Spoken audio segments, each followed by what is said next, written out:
Normalement, on est imprenable. Et là, oh là là, cette belle lumière qui accompagne Alissa Saint-Laurent. Et devant, on a un coureur à la cape. On a un Superman, regardez, avec la cape rouge. Oh là, notre coureur, attention.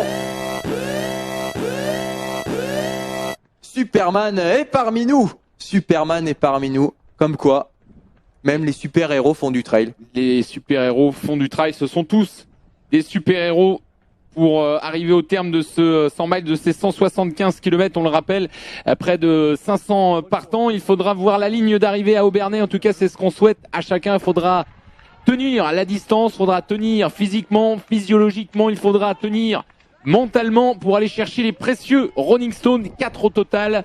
4 chances d'être tiré au sort pour la grande messe de l'UTMB. Et les 3 premiers, sinon qualification directe, on le rappelle Alexis, 3 premiers, 3 premières. Exactement. Et Vincent qui nous rappelle Thomas Pigua dans les 20 premiers. Thomas Pigua qui est un coach basé dans le sud de la France et qui intervient sur un des nombreux podcasts et un très bon podcast sur le trail qui est Let's Trail Podcast qu'on salue. Thomas Pigua qui fait des interventions sur les podcasts, sur des conseils d'entraînement qui sont très très bons si vous souhaitez en connaître un peu plus sur différents thèmes comme le pacing, la gestion de course, etc. N'hésitez pas à aller voir Let's Trail Podcast, c'est très très bon.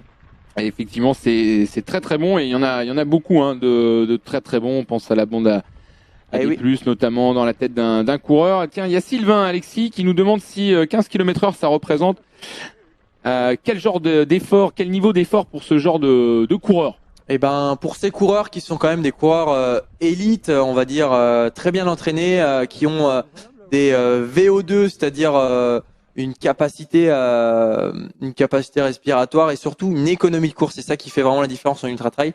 Une économie de course importante, c'est-à-dire qu'ils sont capables d'aller à des vitesses qui sont assez élevées, c'est-à-dire jusqu'à 15 km/h, en consommant très peu d'oxygène. Et du coup, à 15 km/h, pour eux, finalement, ils sont dans des zones.